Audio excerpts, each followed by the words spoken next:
Enrôlement de la carte nationale d'identité. Ce matin, le couple présidentiel gabonais s'est plié à ce rituel. Les parlements francophones en Assemblée générale à Libreville, au palais Omar Bongo Ndima du Sénat, ils échangent depuis ce matin sur des questions de fonctionnement de leur structure.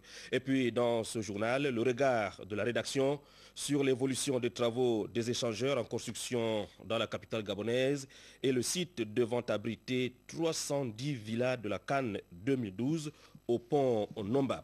Le magazine de la rédaction, Amélie Blanche Mbougou et Issima, nous transportera du côté de Mimvoul, c'est dans le Grand Nord, cette petite ville de l'extrême nord du Gabon, chef-lieu du département du Wontem, qui amorce son renouveau avec l'ouverture prochaine de la route Mimvoul, Minkebe et Makopu. Madame, Monsieur, bonsoir et merci de renouveler votre confiance à la télévision gabonaise. En ouverture de cette session principale d'information, je vous le disais à l'instant, établissement de la carte nationale d'identité, l'opération lancée il y a exactement 3 semaines, s'est poursuivie ce matin au palais présidentiel. Le chef de l'État et son épouse se sont prêtés à l'opération d'enrôlement. Bienvenue, Miko, presse présidentielle. On va se présenter un brigadier qui vous a déjà enrôlé parce que vous n'êtes pas votre première carte d'identité. Non, en effet. Enregistrement des données, prise de photographie, saisie d'empreintes digitales, le président de la République en cette journée de travail s'est prêté à l'opération d'enrôlement biométrique, conformément aux modalités pratiques de l'établissement de la carte nationale d'identité. Monsieur le Président, je vais déjà commencer à faire l'enrôlement. On va seulement aller à la vérification. J'ai mis le nom pour Monsieur Bongo Ondimba, prénom Ali. La date de naissance. Non, c'est pas le 10, c'est le 9. L'opération lancée il y a 3 semaines par les forces de police nationales intègre les dernières technologies biométriques. C'est un devoir pour l'administration de pouvoir faire en sorte que chaque Gabonais ait sa carte nationale d'identité. C'est cet élément qui permet de justifier ou de matérialiser la gabonité de chaque citoyen. Des équipes mobiles sillonnent différents départements ministériels et différentes institutions. Donc ce matin, j'ai le privilège d'accompagner mes collaborateurs en charge de cette épreuve pour faire en sorte que le président de la République puisse également s'astreindre à ce devoir. Le système d'enrôlement ici offre de meilleures conditions de sécurisation des données. Il garantit également l'authenticité des documents d'identité. C'est une carte qui est différente des précédentes, qui intègre en son sein des éléments, pour reprendre le mot à la mode sûrement biométrique, donc une carte difficilement falsifiable. Merci. Bon, j'aurai ma carte quand? C'est un peu. C'était bon, je vérifie. Il n'y a pas d'erreur. Bien. Merci, Miguel. Monsieur le Président, vous allez vous informer également que depuis l'enrôlement des Gabonais au principe de la carte nationale d'identité, nous découvrons beaucoup de fraudes de papier d'état civil. Ah. Nous découvrons beaucoup de fraudes de papier d'état civil. Oui, le point surtout vient de là. Votre fichier, il n'est pas... Ouais. Et c'est pour cela, avec ce système-là, nous essayons de nous mettre à jour. La nouvelle pièce d'identité est donc une solution au problème de la fraude, du fait qu'elle apporte une identification physique du détenteur. Elle devrait permettre à terme de juguler le déficit de carte nationale d'identité sur l'étendue du territoire national. Autre pan de l'actualité du jour, le palais Omar Bongo Ndima du Sénat, je vous l'ai dit, qui abrite depuis ce matin l'Assemblée générale de l'Association des secrétaires généraux des parlements francophones. Ces derniers qui échangent sur des questions ayant trait au fonctionnement et au rapport d'activité de leur structure. Guy Roger Lendira Ombanda, Hilarion Akumbu, Tex Akigasame, presse du Sénat. Les délégations membres de l'Association des secrétaires généraux des parlements francophones ont fait le déplacement de Libreville pour prendre part à l'Assemblée générale de cette association. Une rencontre importante pour la vie et le devenir de la structure. La rencontre de Libreville, qui est une rencontre d'échange et de partage, est axée sur des questions précises, des activités liées au bon fonctionnement de cette association, notamment les questions liées à la situation financière, aux cotisations, à l'état des projets avec l'Institut de la Banque mondiale, aux questions de recherche, de formation et de perfectionnement des relations avec l'Assemblée parlementaire de la francophonie, etc. etc. Madame Diallo, présidente de l'association et secrétaire générale de l'Assemblée nationale du Sénégal, interpellera ses collègues sur les enjeux de la rencontre de Libreville et sur l'importance des questions à l'ordre du jour qui, pour elle, prévoient des échanges riches et intéressants pour le fonctionnement et l'avenir de la SGPF. Je constate avec satisfaction que notre association va se pencher sur les enjeux que constitue l'environnement de la vie parlementaire dans toutes ses dimensions. Je souhaite donc que notre rencontre soit également l'occasion de faire le point sur tous les projets relatifs à la formation et au perfectionnement des personnels administratifs. Car il importe que la SGPF garde son rôle prédominant dans la formation. Dans le cadre des échanges, de présentation et d'examen des rapports, le système parlementaire au Gabon a été présenté au cours de cette Assemblée générale par les secrétaires généraux du Sénat, Félix Ouassango, et de l'Assemblée nationale, Raymond Okinda. Les deux personnalités se sont apaisanties sur la mise en place des deux chambres, leur fonctionnement, tout en dégageant les principales attributions des deux chambres. Rappelons à toute fin utile que l'Association des secrétaires généraux des parlements francophones, dont le rayon d'action répond aux enjeux actuels de démocratie, de mondialisation et de développement, a entre autres objectifs de partager entre les secrétaires généraux les informations sur les problèmes d'organisation et de fonctionnement de leurs assemblées respectives, confronter leur expérience sur des questions relevantes, notamment de leurs compétences, et identifier des difficultés pratiques, mais aussi maintenir un dialogue fructueux avec le secrétariat général. La suite du journal avec cette brève sur la situation en Libye. Le chef de l'État français, son Excellence Nicolas Sarkozy, qui a reçu ce matin le Premier ministre du Conseil national de transition, le CNT, a annoncé une conférence internationale sur l'avenir de la Libye le 1er septembre prochain à Tripoli, où les combats ont blessé aujourd'hui même 2 journalistes français.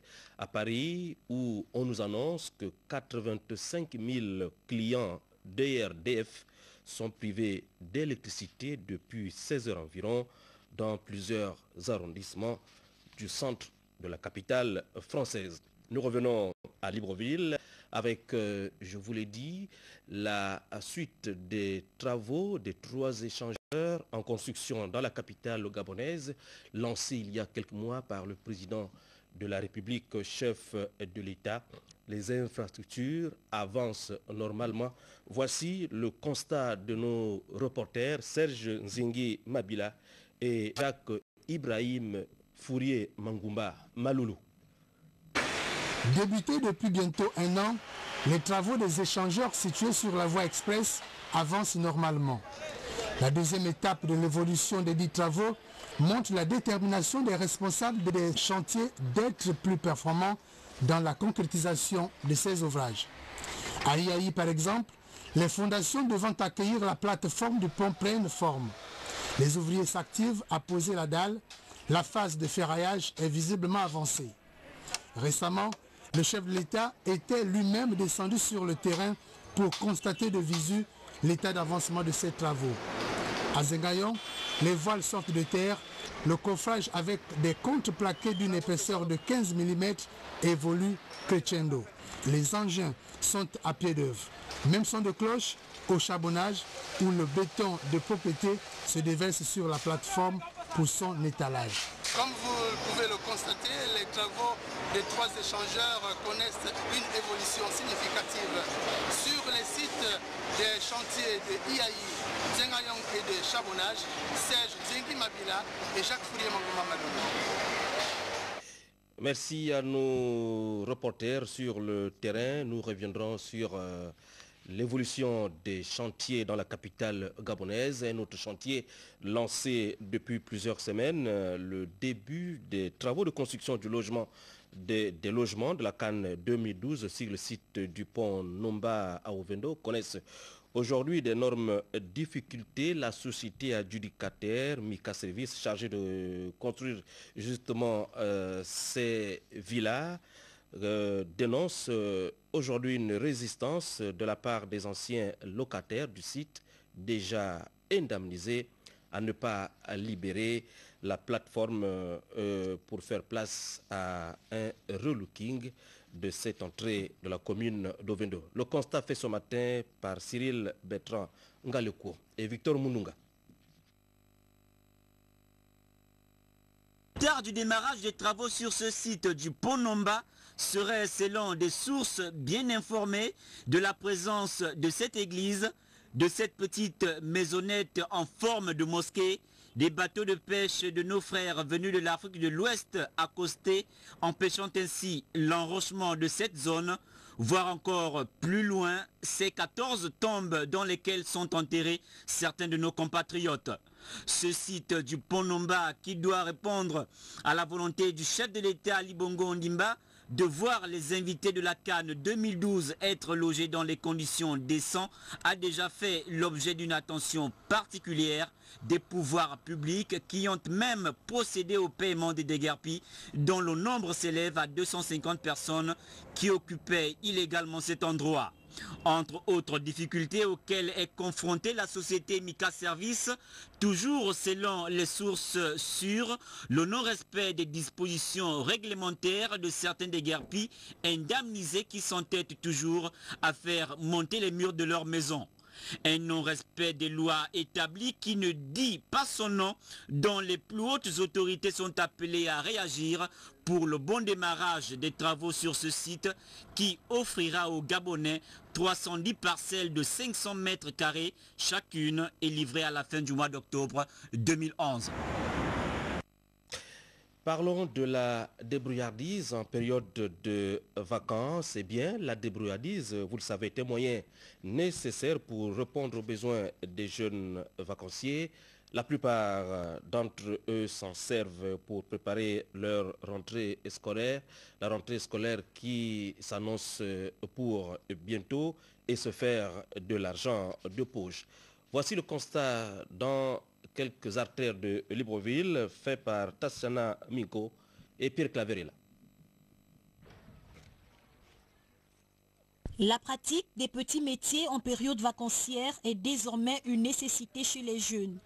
Pour certains d'entre eux, surtout ceux issus des familles élargies et économiquement faibles, il est plus qu'important de se débrouiller si on veut bien préparer sa rentrée scolaire. Je passe en classe de terminale à 1. Nous sommes obligés de travailler des vacances vu que nous voulons nous-mêmes satisfaire nos besoins, subvenir à nos petits besoins en sorte d'acheter nos fournitures scolaires, aider un peu les parents à leur débarrasser des charges un peu très lourdes. Je fais ça aussi pour un peu assurer la rentrée scolaire. Parce que j'ai aidé les parents un peu à acheter des fournitures. J'étais avec ma maman. Après les cours, j'ai décidé de travailler pour un peu les aider pendant la rentrée scolaire. Les partenaires de charge aux parents. Rester à la maison, ça ne va pas me permettre. J'apporte une certaine aide à mes parents. Au lieu de leur donner la charge, il y a des petits qui peuvent déjà s'en occuper. Moi, je suis assez grande. Une prise de conscience louable, certes, mais il n'en demeure pas moins que certains de ces jeunes débrouillards s'exposent à plusieurs risques.